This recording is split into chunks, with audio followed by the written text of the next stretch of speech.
In the last year, Austin food trailers have mushroomed in both number and ambition, which begs the question, is this a passing trend or are our four-wheeled friends here to stay? Every time you remember a good food experience from a city, it's usually like a hole-in-the-wall place, something local, something that's down and dirty, you know, good, usually not very expensive kind of food. And so we wanted to do that and then kind of add a little bit of a gourmet twist to it. So you were kind of like, you're coming to this seems like it's going to be basic food, and then you eat it and you're like, damn, what's going on there? You know? With the new foods coming out, with people bringing new ideas, I think this is going to be a trend that is going to be even more welcome in the future. I know a gentleman who is trying to start a gourmet grilled cheese sandwich stand. We've got hot dogs. Obviously, everyone knows Torchy's. There's a gentleman who inspects all the trailers, and he said you have no idea how many trailers I've inspected that said they're opening to do crepes. And we said, really? He said, yes, a lot.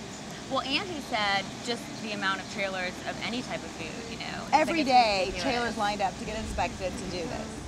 Right now it's real hot and a lot of people are talking about it, and we're getting a lot of press nationally. I've had people come to us from out of state saying, hey, we really want to do this in this state, or we want to do this in this city. It's something unique to Austin.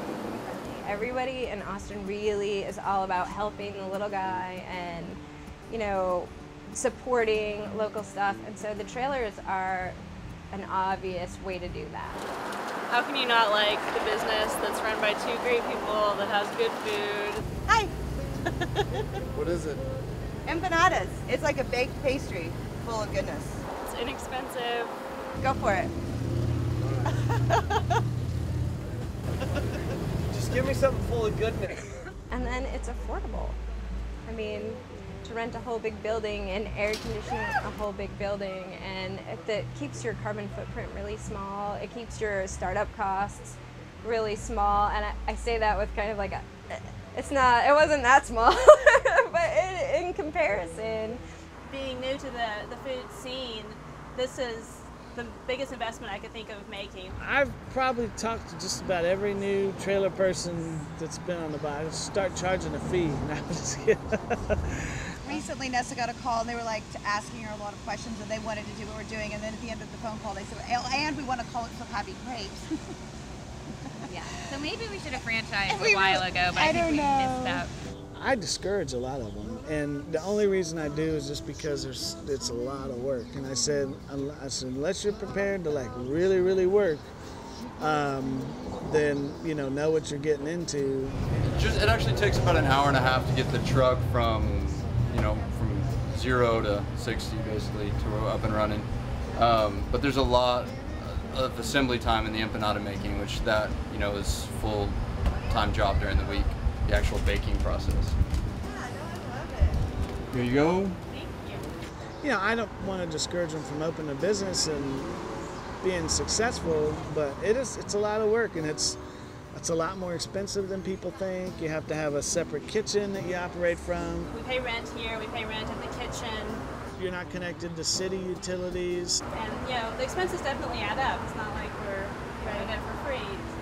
You love food, you love people, you gotta love the hard work. You have to have your spirit and your soul in this job.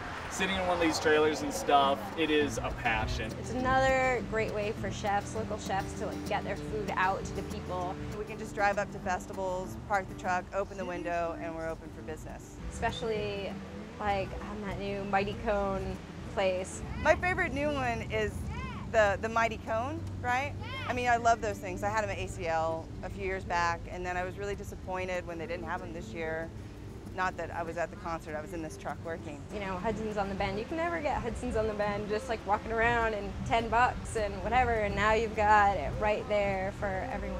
So it's kind of a great way for chefs to bring their food out to people. We like to think that we're adding to the scene and not competing against restaurants.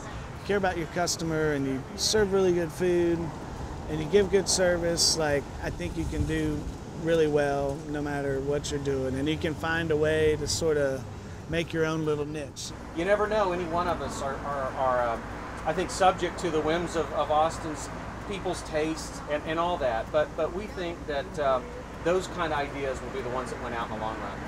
the people that are just doing it, trying to make money at it, like, oh, we'll just, we'll make a buck. I don't see them succeeding as much as the people that are really passionate about what they're doing. At least I don't choose to look at it that way. So if you haven't yet ventured out to relish Austin's trailer scene, there's a world of deliciousness that awaits.